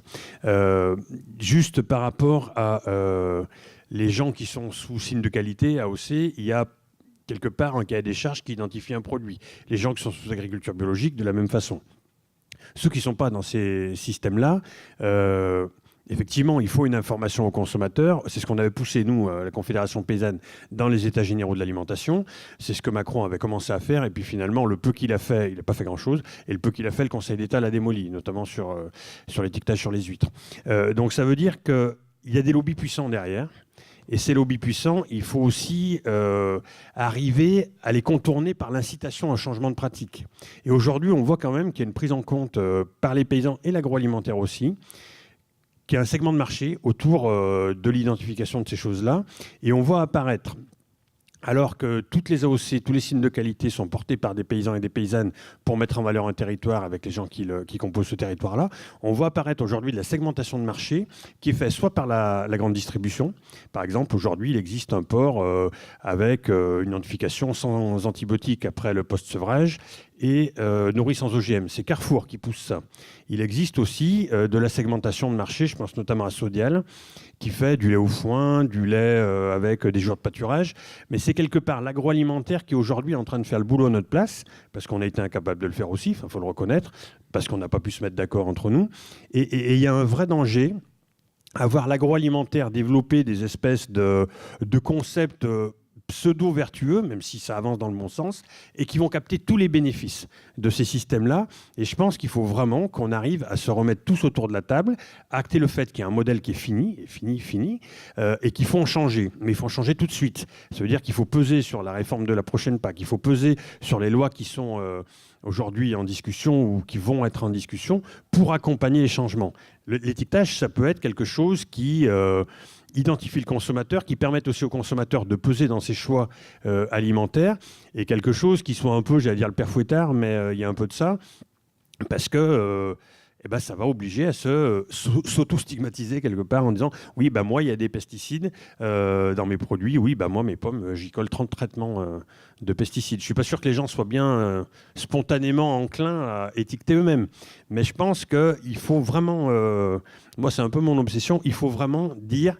Il faut changer de système, il faut aller vers autre chose. L'étiquetage, ça fait partie des éléments d'information qui sont dus aux consommateurs, mais aussi des éléments qui doivent être le déclencheur dans la tête des gens, de dire, OK, il faut changer, on se met autour de la table, on essaye de monter des cahiers des charges, on essaye de monter un autre système agricole, et on demande aux politiques, c'est clairement ce que tu disais par rapport à la prise en compte du territoire et de l'agriculture au centre de ce territoire, et on demande aux politiques de nous accompagner pour tous, nombreux paysans, paysannes, aller vers un autre système. Et puis ceux qui veulent vraiment, délibérément, parce qu'il y en a quand même, rester dans un système complètement délirant, et après, ils s'arrangent avec leur conscience d'une part, et puis ils s'arrangent surtout avec l'étiquetage pour justifier aux consommateurs ce qu'ils font, quoi.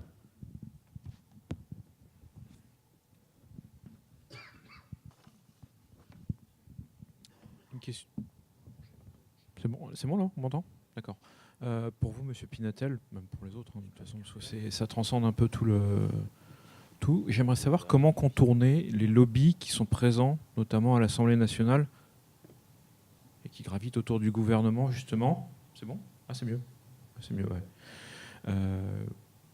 Pour arriver à une agriculture beaucoup plus saine et beaucoup plus en adéquation avec la nature, puisqu'on le voit, elle en a besoin, elle souffre plutôt de manière importante. Donc, comment contourner ces lobbies, justement?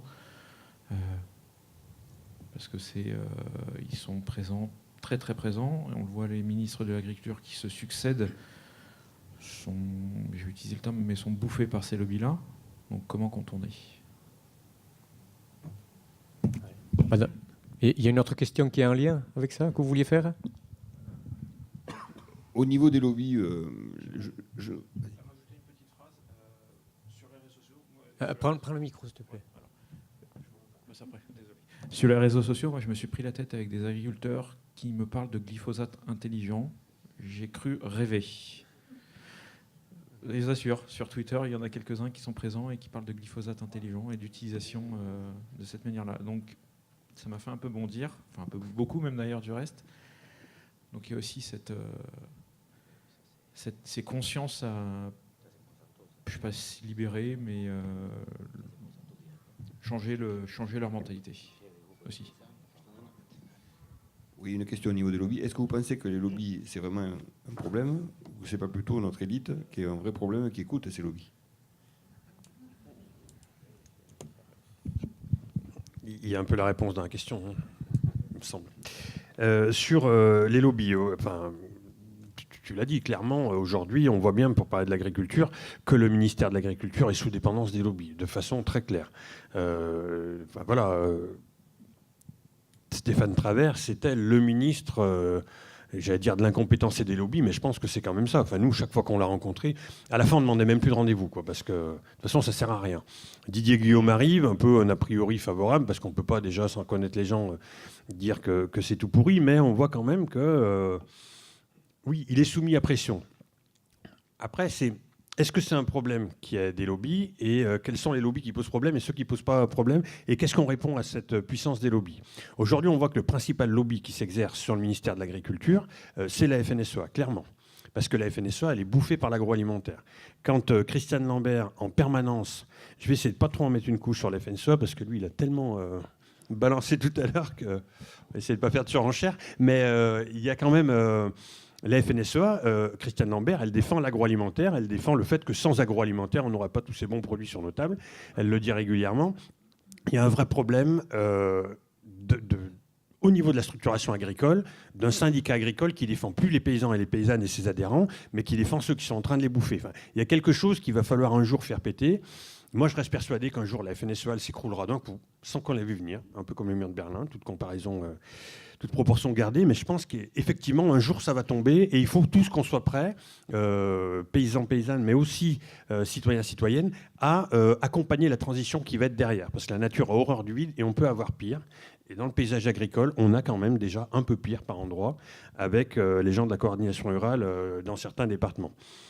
Sur les lobbies, effectivement, il va falloir aller les contourner. Comment on peut les contourner? Nous, on croit beaucoup à la Confédération paysanne, à la force, au poids citoyen, au poids des gens. Enfin, la question sur l'étiquetage, elle le montre aussi. Il faut qu'on oppose à la force des lobbies notre force citoyenne. Elle est forte parce qu'on est beaucoup plus nombreux, il y a beaucoup moins de lobbies que de citoyens. Et si on arrive à vraiment fédérer autour d'un projet d'agriculture paysanne, de démarche de transition agricole, si on arrive à peser, à interpeller nos élus de façon très massive, on arrivera à changer les choses.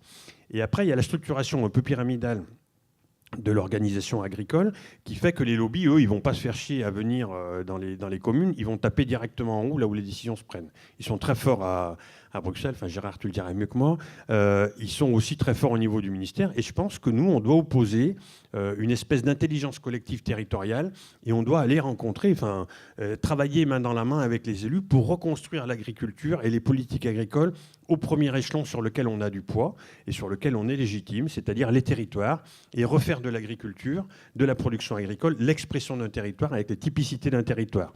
Et ça sera la première étape. Que les collectivités, par exemple, elles achètent des produits locaux pour mettre dans leur cantine. On reconstruira l'agriculture autour de ça. Et après, il faudra s'attaquer à l'échelon du dessus. Mais déjà, si on arrive à sécuriser ces échelons-là, si on arrive à donner de la légitimité à nos revendications nationales par la mise en œuvre sur le territoire d'autres pratiques agricoles, il y a vraiment quelque chose d'important. Sur le glyphosate, moi je suis aussi effaré de voir, moi je me suis fait tailler cet été-là sur Twitter entre autres, sur des gens du glyphosate, mais c'est de l'endoctrinement. Moi je me dis comment on arrive à faire à ce que des gens d'un même âge à peu près, avec des formations agricoles identiques, on arrive aujourd'hui à être sur un échiquier technique et politiques aussi différents. Comment on arrive, nous, à accompagner la transition agricole en se disant c'est important, et comment eux, ils arrivent à dire, surtout, nous, tout ce qu'on fait, ça va bien, arrêter de nous stigmatiser. Discours de Christiane Lambert dans un débat que j'ai eu avec elle à Cournon, dans le Puy-de-Dôme. La Confédération paysanne, c'est l'agribashing. La Confédération paysanne, c'est ceux qui font mal à l'agriculture. La Confédération paysanne, c'est ceux qui disent à tous les citoyens que tout ce qu'on fait, c'est mauvais. Nous, on assume d'avoir démonté la ferme-usine des 1000 vaches parce qu'il n'en fallait pas une deuxième. On assume d'avoir, tu l'as dit, Pampi, combattu très fort contre les OGM. On assume tout ça. On assume aujourd'hui le fait de dire clairement il faut sortir des pesticides. Il faut sortir des pesticides, ça ne se fera pas tout de suite et ça ne se fera pas que par de la compensation technique. Le problème des pesticides, il n'est pas technique, il est économique. Aujourd'hui, les pesticides, c'est une béquille chimique dans la palette de solutions qui sont offertes aux paysannes et aux paysans pour garder un revenu. C'est une béquille chimique pour appuyer le volet économique. Comment on arrive à reconquérir du revenu pour pouvoir s'affranchir de ces béquilles-là ? Et comment on arrive à accepter le fait, j'ai dit tout à l'heure, je le redis, comment on arrive à accepter le fait qu'en fait le système, il faut en changer. Mais pour accepter le fait qu'il faut changer de système, il faut accepter le fait qu'on s'est trompé. Et je pense que ça, c'est le déclic et le verrou le plus fort dans la tête des paysans. Du moment qu'on s'est trompé, c'est qu'on est un nul, ou du moment qu'on s'est trompé, c'est qu'on est en échec. Du moment qu'on s'est trompé, c'est qu'on a été sous pression, alors peut-être de lobby, mais notamment de politique publique. Et vraiment, il faut aller vers les gens et communiquer pour dire ok, ben on s'est trompé, il faut changer. C'est pas simple. Chaque fois dans nos vies individuellement, quand il a fallu changer. Il a fallu changer, par exemple, on décide où on subit un divorce, un déménagement, un changement professionnel. C'est toujours très très douloureux. Et donc on essaye, dans un temps où les gens sont en perte de revenus, en perte de reconnaissance, de les accompagner vers des ruptures qui vont encore plus les interroger. Et là, il faut vraiment, vraiment que les politiques publiques, elles accompagnent et elles tracent la route. Enfin, c'est un peu l'idéal que la politique, elle va tout faire et que nous, on ne peut rien.